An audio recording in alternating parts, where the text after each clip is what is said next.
Welcome to the Old Souls and Seekers podcast, brought to you by Satori Prime. If you're anything like us, you've been around and around the personal development and mindset block quite a few times. You've read the books, watched the videos, attended the seminars, and even worked with a coach or two, and yet you still find yourself searching for more. You may even feel stuck or that you should be farther along than where you are right now. And after doing over a decade of mindset work, we've come to this realization.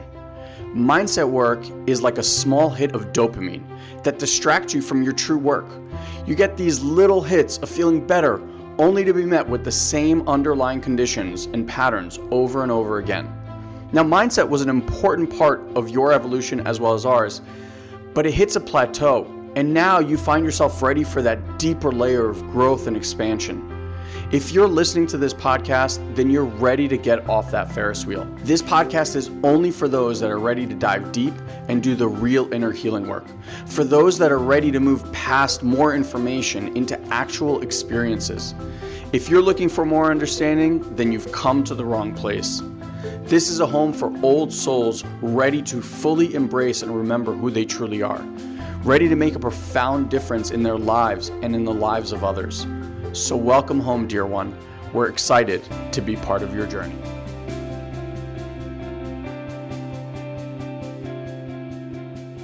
Welcome, everyone, to another installment of the Old Souls and Seekers podcast. If you found your way here, and this is your first time, welcome. We drink kooky drinks, have kooky conversations, and make kooky noises. What's sometimes. Cookie or cookie? Cookie. Cookie. Now you got me all. Yeah, the cookie. You got the chips and the chocolate chips and the macadamias. We got the cookies. All right. Well, if you're here, if you're actually with us live and you want to say hi, please do that in the comment box and we can just acknowledge you and see that you're here. Always fun to have you here. Today is what day? Wednesday. Happy Wednesday, wherever you are in the world. Probably you'll be listening to this on a podcast on a Monday, but it was Wednesday when this was recorded. So this is in the past, coming to you into the present through the future. What'll really mess with you is no matter when you're listening to this, it was the present. It was.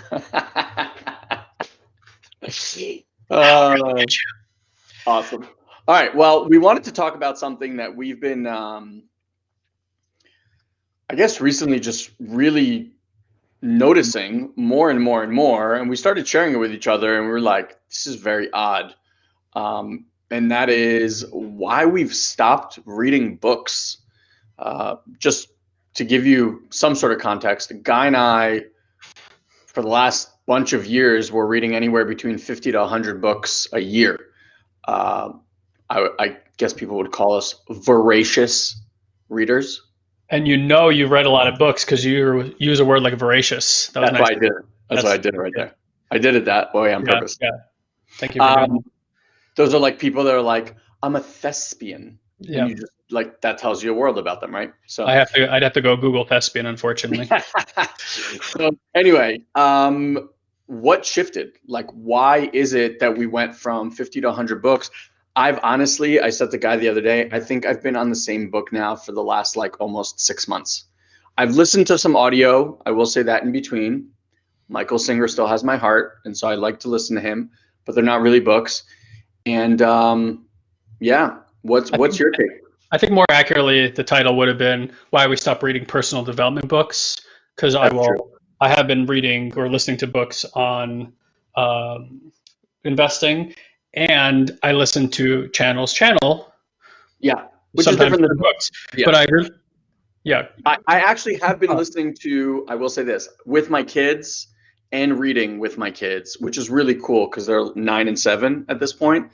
And I get to listen and read. So we listen to audiobooks and I read to them books that I would never read on my own, but like they're at that age where they're actually really cool books. Yeah. So yeah, I do that, but I agree with you. It's more like personal development books that we. Yeah. So I'm reading Green Eggs and Ham, lovely coming of age tale. Yeah. And, my day at the aquarium, crowd pleaser, big favorite. he loves the puffy fish. Now every day I need to show him pictures of a fish puffing up, which That's amazing. which hilariously is really just people acting badly towards this fish to make it respond in a fight or flight response. So every time I show it to him, I'm like, they're just This is treating the fish wrong. badly. This is wrong. By Bad. the way, his son is also 9 years old, so that's why this is so much funnier. No, it's not for my son. That's for me. That's awesome. Anyway, with that said, yeah, so I think more accurately, like the personal development stuff we left to the side.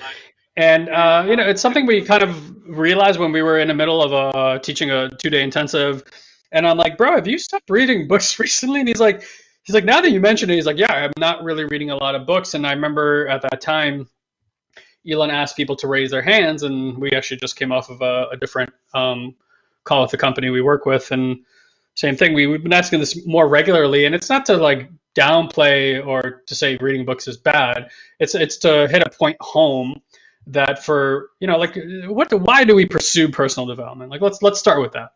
I would say that for most of us, it's we want to feel better, admirable goal, and honestly, like baseline is just feel safer, right? Like I don't even, honestly, like I don't even know that people, because think about 20 years ago or whatever, 19 years ago when we started, right? Like the idea of feeling safe wasn't even in a conversation. Yeah. It was like it was a lot more basic than that. It was like, I'm stressed and I want to stop being stressed. I'm afraid all the time. I want to stop being afraid. My relationships, like I want to like fix because maybe I'm angry. I want to make more money. Things like that. I think safety came a lot farther down the road once we handled some of that stuff. Safety takes a level of awareness to realize that really everything you're doing is trying to get to more safety. Like, we didn't have that early on. You're in this business, you're in this relationship, like everything, it just kind of boils down to just feeling safe and not feeling like you're gonna die because you don't have connection. And it is most boiled down terms. Like I could pretty much take any example that anybody's telling me, and it's like, because you don't feel safe, and that leads to approval and other things that are like higher up the hierarchy there. So anyway, the idea with the books thing is like, so you have people raise hands and, have you read 10 books? Have you read 20 books, 30, 40, 50? We usually stop at 50, but if you're anything like Elon and I, you've probably read way more than 50 or listened to 100. Yeah, 100, right? And here's the thing, like, so you read this book, it has this concept in it.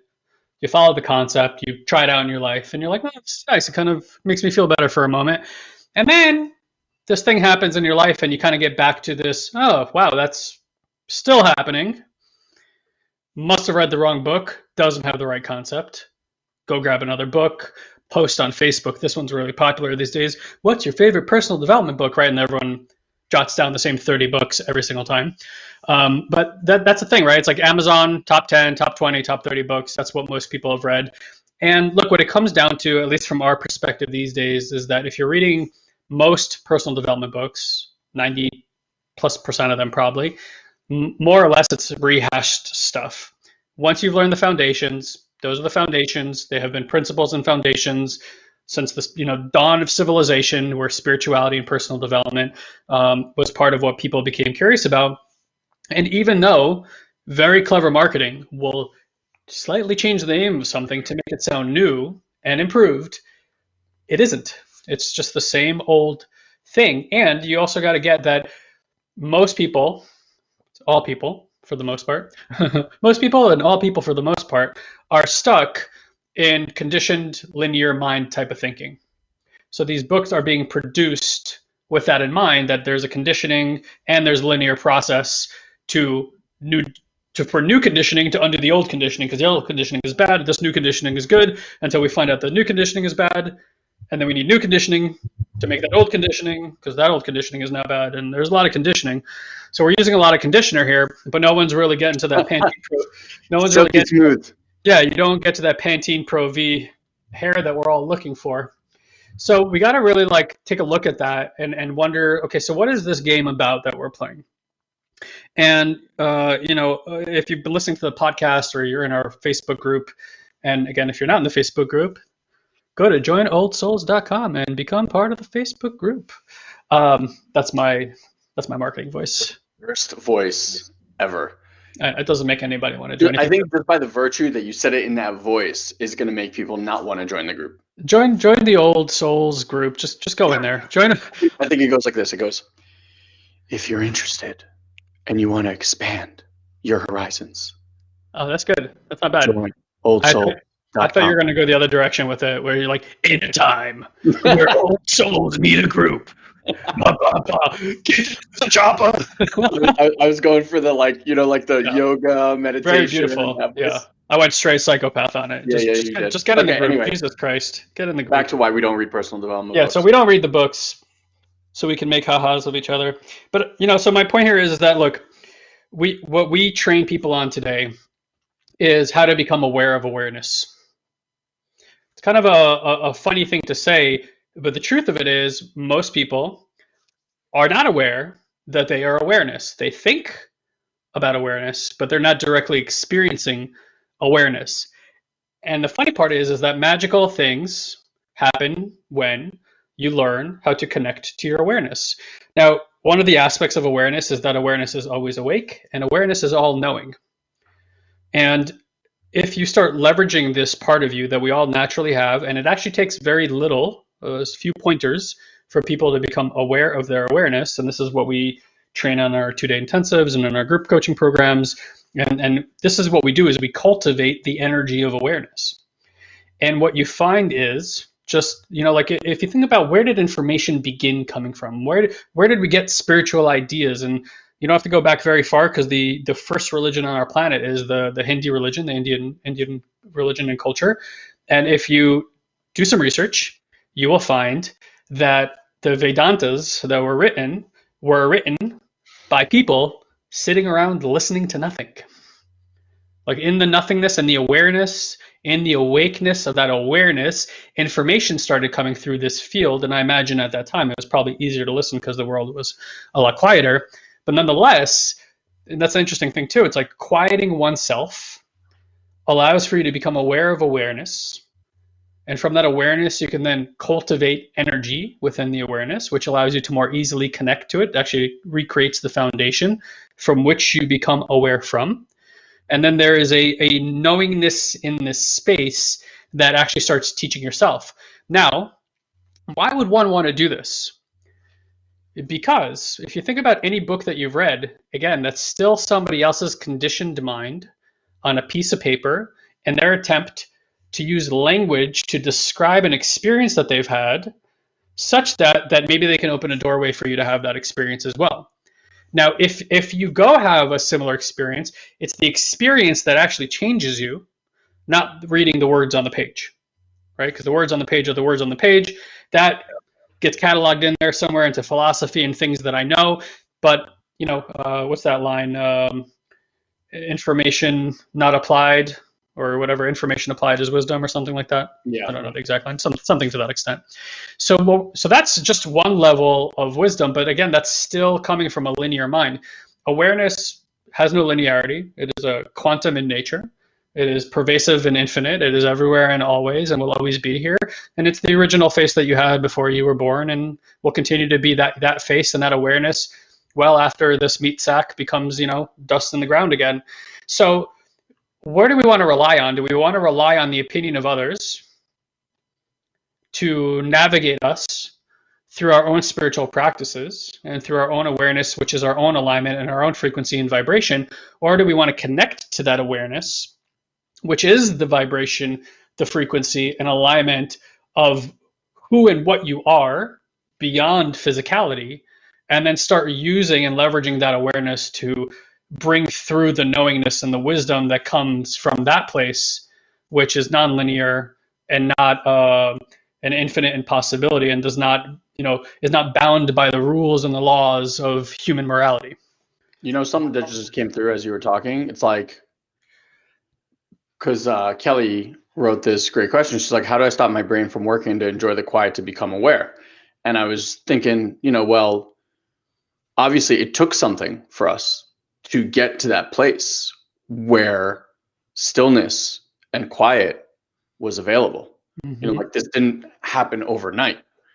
And I was just thinking how books, in essence, are like a in a way, a lazy shortcut to get answers, right? Like we go to school and there are those people that do all the work and raise their hands all the time and know the answers. But for the most part, what are people doing? They just sit back and wait for the answers to be given to them. I think this is an important piece to add, by a perceived figure of authority. And oftentimes, and that means you're giving away your power to an authority figure to give you and tell you, A, that you're right and good and all those other things. So, of course, then when we turn to a world, whether it's your boss or something else, or even a book, an author, right? Because authors are like the white lab coats from the early 20th century. If a person wore a white lab coat, they must be brilliant. I will give away all my power. Sure, sir, make all my medical decisions for me. Why I should take that pill? Give it, right? Like, and so today it's like, and entrepreneurs know this. They know that there's a perception that if I write a book, because you can't get on the stage today if you don't write a book, right? That there's an automatic panache. And if you guys see the quality of shit that people put out there just so they can say that they wrote a book so they can end up on the stage. Bestseller. Yeah, I'm an Amazon bestseller for 15 seconds. I took the snapshot. Everyone believed it, right? But it's like, it's kind of gotten to the point of ridiculousness because people don't investigate a lifetime and then put it into a book. They're like, I had an idea for a book. I'm, like whatever it is, and they just kind of self-publish. But in that same way, really, what I want to point to is that we give away our power to this perceived authority figure, and it's like, oh, they have the answer, and if they don't have the answer, there's another authority figure out there, and we get into this addictive thing about looking for the right authority to give us the answer. Yeah. So I was just thinking, like, a book is really a way to not do the practice of quieting yourself, getting all the stuff that's in the way of being quiet, allowing for awareness to connect to source and receive all of your internal wisdom and find the things that are in here. Because, like, at the end of the day, if I'm thinking of the work that we did, at times it was super uncomfortable. Sure. Right? Like we processed grief, terror, sadness, frustration, all of it. And really, at times it was not comfortable and not easy.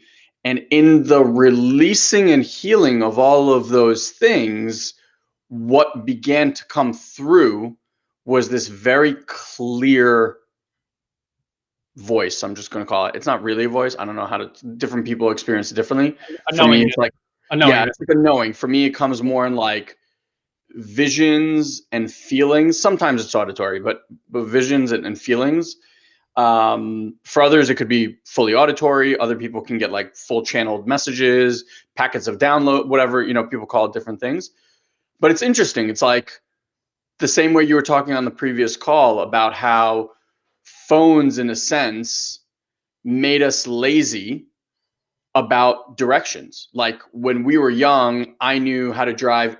Even before I knew how to drive, I knew how to get to places because I would just pay attention. But now I live in my hometown. I've been here since 2008. When people tell me like, oh, it's on this street, and these are streets that I drive on, like I've been on hundreds, if not thousands of times. I don't even bother to look for the street names. Right. Because everywhere I go, I just plug it in. Like I can be 4 minutes away and I plug it in. There's very so funny. That I know. And it's so funny because all the streets from our childhood, I could tell you where all the streets are, what they're called. That's what I'm saying. But in San Diego, I really couldn't tell you what the street. I don't even bother. So I'm realizing it's this. It takes something, or we're talking about like, don't get those answers from there, but it takes something because there's a dedicated practice that we put through that for years we weren't necessarily getting those messages. Now, as we dive into these deeper and deeper states of awareness, it just becomes easier and easier to grab that stuff. Whereas, before it's like, I'd rather just get it in a book because I'm not willing to do the work to get it on my own. Yeah. Well, so I want to come back to Kelly's question here because Kelly asked, how do I stop my brain from working to enjoy the quiet, to become aware? So here's the funny part. To become aware does not require you to quiet your mind. Just want to say that again. To become aware, to actually be present with awareness, does not require you to quiet your mind. And in fact, if you spend your time in meditation trying to quiet your mind, you will not be aware. This is a radical displacement from what most meditation will have you think is the goal of meditation. Because meditation actually does not have a goal. And the goal of meditation is not to quiet your mind. You can get to awareness without quieting your mind. For those of you guys listening, dramatic pause. You just don't. One of the byproducts of then being in awareness longer will naturally be a quieting of a mind without any effort on your part. People think awareness is a destination or a process to get to instead of an already isness that is here all the time that you are just not aware of itself. So until your awareness becomes aware of awareness, you are not aware. Yeah, Callie, mind blown. Yeah, and we're not blowing minds here, we're expanding minds. Right, but thank you. I like when we blow minds too. You don't, it's just not a requirement. Your awareness is as innate as moving your right index finger. It's as innate as whistling or scratching yourself. There's no differentiation. And there is an entire society and culture and business of people that are trying to complicate this to make it seem as if only they have a specific answer. It's inaccessible, and it has nothing to do with any of that. The only reason one would not be able to find their awareness is because somebody with awareness has not pointed it out yet to a person that has not become aware of it yet. What Elon and I do is we're not healers. We're articulate because we spent many years doing personal development work, understanding human psychology and development. So we have a foundational understanding of how humans develop. But I can tell you the work we do today, we don't even explain to people their development. We're like, there's your awareness. And I'm pointing for those of you that can't see. We go, there it is. There it is. And then we bring you to a place where you go into a process. And the process is what you do on a daily basis to yourself. And we leverage your awareness to view what's happening, not in your mind, but instead what's happening in your body, and more specifically at the subtle energetic level of the body. Yeah. And the only reason we can do this is because we've been doing those practices. We've been being those people for such a long period of time that, no joke, and again, believe it or not, I can explain to you scientifically how this works. We have gained enough awareness over our own energetic bodies, our own Merkabas, so to speak, that when we put our awareness on something or somebody else, something in our field changes. And because we've deciphered our own awareness is then aware that that change is not ours, it's yours. Yeah. And even though we feel it in our bodies or our energetic bodies, we know that's your shift. So then what we do is we point that out to you in your body in real time, in your energetic body. We say, hey, are you noticing that with your awareness? And you go, uh-huh. And what you will notice is that the awareness that is noticing that energetic shift in your body is not your mind, it's the awareness. Yeah. And such that when we do that, then it's just like riding a bicycle. It's like, eureka, there's balance. And that's the activation point. Now, from the activation point is the cultivation. Yeah. Right? Now it's like, okay, great. Wow. Oh my God. I really can feel that in my body. I can really feel that in my energy system. Oh, whole new world opens up for you. Right? It's a radical shift in experiencing yourself and reality. Now you're free of the conditioned mind. Now what those books say about how to keep conditioning yourself into a new condition, nothing really matters anymore. Because instead of trying to change what's emerging in your experience, now your inquiry is just what's emerging. That's it. It ends there. No meaning, nothing to add to it. I'm just inquiring and interested in what's emerging. And you start cultivating this awareness that just is with what is all the time. It just can be with whatever is arising in its system with little to no judgment or no judgment at all. Like really the sweet spot is the no judgment. Yeah. That's the key. Because the way that most humans process things now. Like, here's the thing, whether you're aware of these things that are happening in your body or not is irrelevant because it's still affecting your life. Yeah. Right? Like when you have a contraction in the heart, whether you are aware of it or not, there's a part here in your brain or in your mind that sees this contraction and immediately labels it something. Mm. Oh no, that's really bad. Oh, I'm feeling really sad. Okay, what do I do? And then it goes into a strategy that you've developed for decades on how to deal with sad. Like, it's really interesting because I'm watching kids just kind of develop, like in my own household and then friends' kids, etc. So many parents, and I know like Russians do this all the time. It's like a very Russian thing to do. It's when a kid is sad, to make them stop being sad, they get what? A treat, a piece of candy. It's like, hey, if you stop crying, I'll give you this. What is that program in the body? Every time a little bit of sadness comes, now you're 25 years old, what do you reach for? You didn't even do that. That was programmed in you. And so it's like that stuff is impacting your every moment by moment existence. And it's the labeling of it. It's the part that goes, oh, this is anxiety. Oh, this is stress. Oh, this is whatever. Pain. That's the stuff that actually makes it stay, because there's a resistance to that. Now you're like, oh, that level of pain is bad. I need to make this go away. And you just start going down that pathway. And that's really, by the way, that's really important because where the judgment is coming from is moral conditioning. Yes. What's moral and not moral. You've been told what's good a human, what's bad human. You would never decipher it because it wasn't necessary. I made this joke before, but I'll say it again. Oh, that's your daughter calling me. um, kids don't need to be told not to go kill people.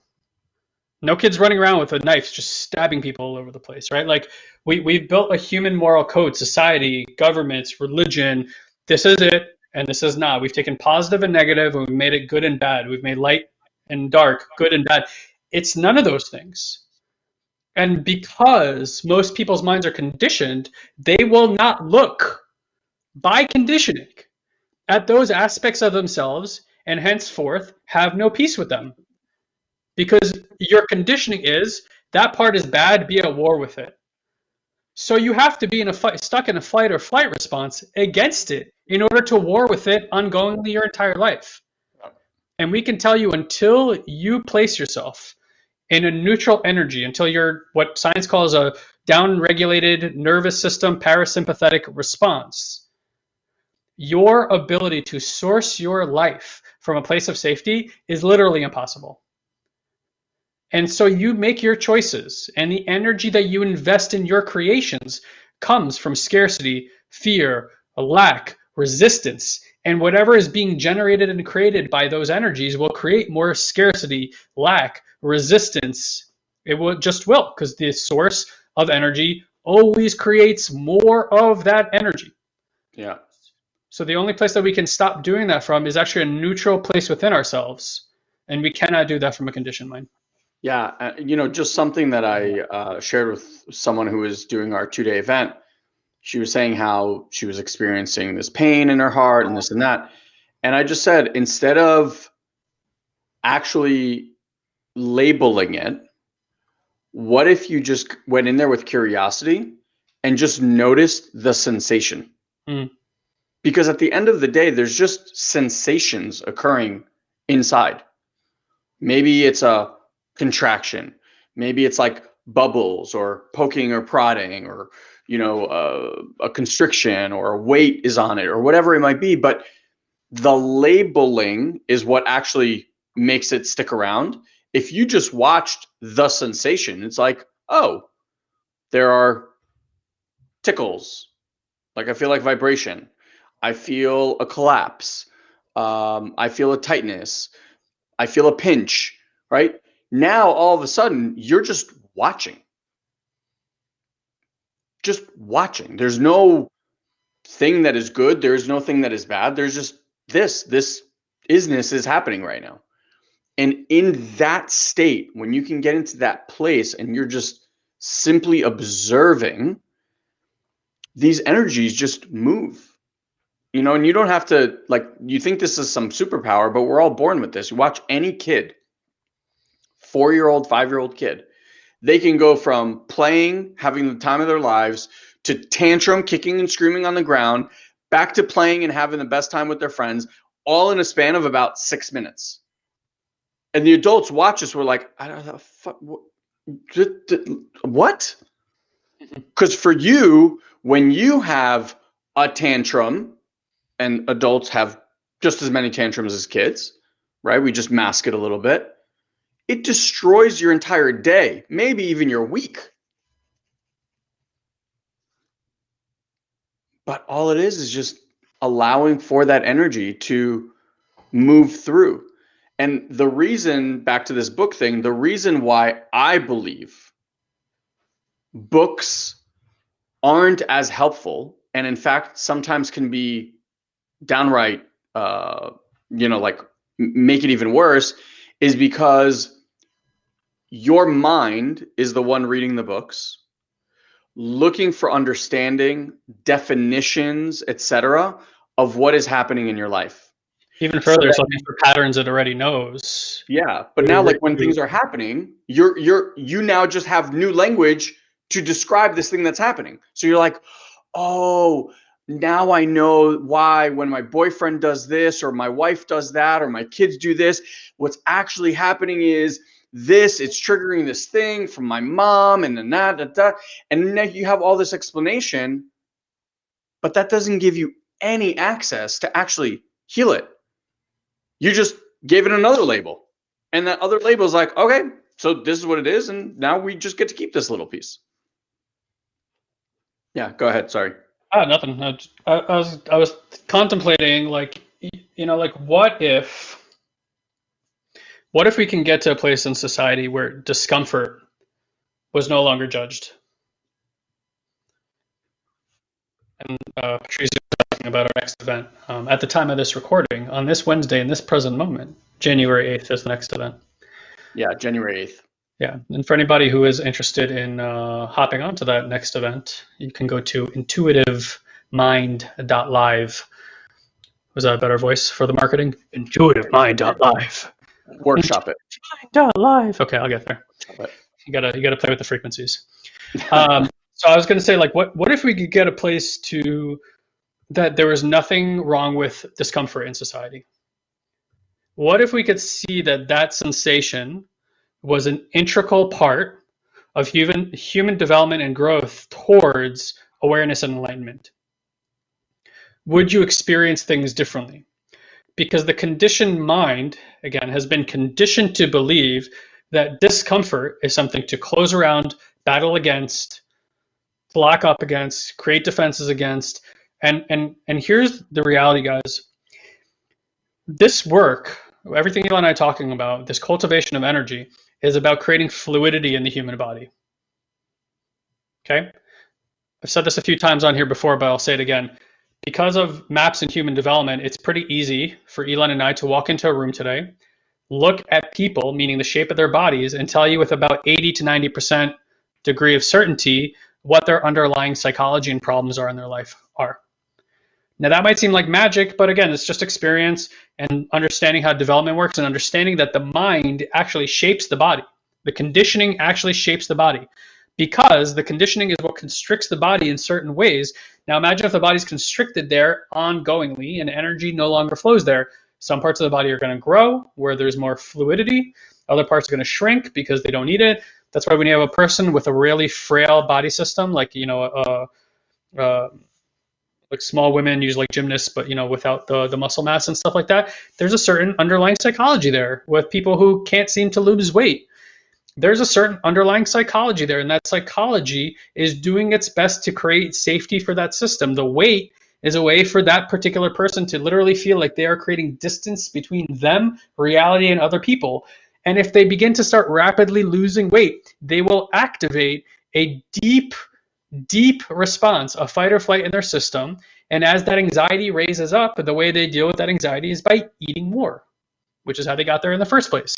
And then they feel like they go on this yo-yo diet. So the body is literally under threat to lose that weight, and vice versa for people who can't gain weight. And lots of other little pointers that we can make out like this about how different systems maintain to try to create safety but never actually get there. So the moment a person would create safety, the entire body shape can change, which we see with our clients all the time. It's happened to us with rapid weight loss and stuff like that. Again, it really is just a matter of safety. So if we could redesign as a conditioning process for humanity, that discomfort wasn't something to avoid, defend against, whatever, and instead we got the purview of the unconditioned, aware mind that watches sensation as nothing more than sensation, what you build up over time is a network, a body, a system that is very energetically fluid. And Elon pointed at children who can jump from one emotion to another very quickly. Children are an amazing example of a fluid body. It's also why children I maintain are so freaking flexible, because they have energetic fluidity. Nothing is locking up. The muscle tissue isn't locking. The fascia tissue isn't locking. Everything just moves through their system. If we were actually healthy adults, when we would be upset, we would still be having temper tantrums. Except we look at it and we go, oh, that's uncomfortable. You need to shut up, child. Here's a piece of candy. Here's some sugar to shut you up, right? Like, who's the idiot in the room? The child's being nature. The child's being innate. And the funny part is that we get to that stressful point in our lives. We get to all the displeasure, the discomfort, because we believe the conditioning. We take on the conditioning. So, back to the point about the books, if you want to continue to read things that have been founded from a point of view of this conditioning, then keep reading those books. Because the people who are trying to solve how to get out of conditioning by creating more conditioning are still founded in the conditioning. Yes. And the only thing that we can be, is learn how to be aware, be in the awareness, free ourselves of the conditioning, which means letting go of even the smartest of books and start to actually learn the way that the ancients and indigenous did. And I really believe we're going to come back to this, not in a very long period of time. We're going to come to the indigenous and ask them these questions.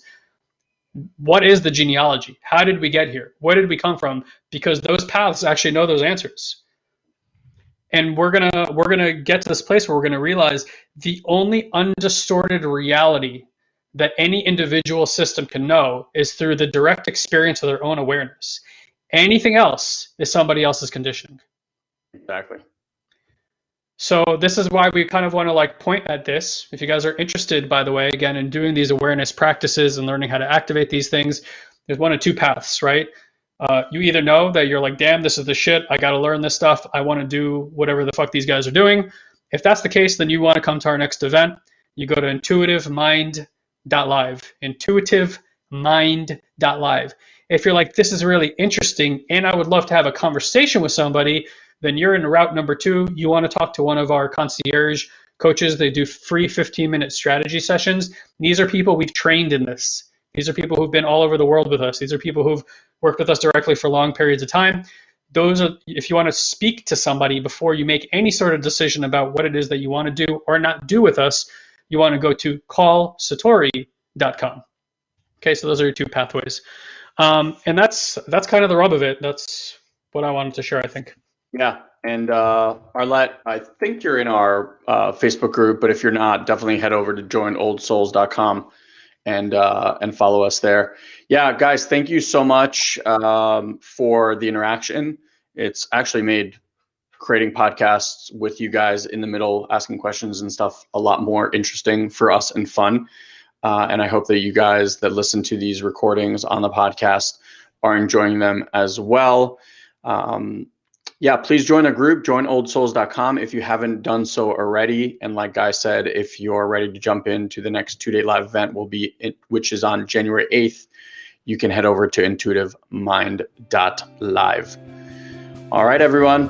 Boom. We'll see you soon. Love you lots. Thanks. Bye, everyone. Bye-bye. Thank you, dear one, for choosing to share a bit of your day with us. We value you greatly. And as a way to give back and help you to deepen these practices, we want to invite you to join our incredible community on Facebook. You can do so easily by going to joinoldsouls.com and ask for an invite. This is our private community where old souls and seekers are able to grow and share their journey with others. We hold exclusive weekly live streams, we answer your personal questions, and offer valuable insights that we won't be able to share here on the podcast. So again, just head to joinoldsouls.com and grab your invite today. And as always, if you enjoy this podcast, please head to iTunes and leave us a review. It's the only way other people can find this show, so if it's making a difference in your life, please share the love. Until we meet again, have an amazing week, dear one.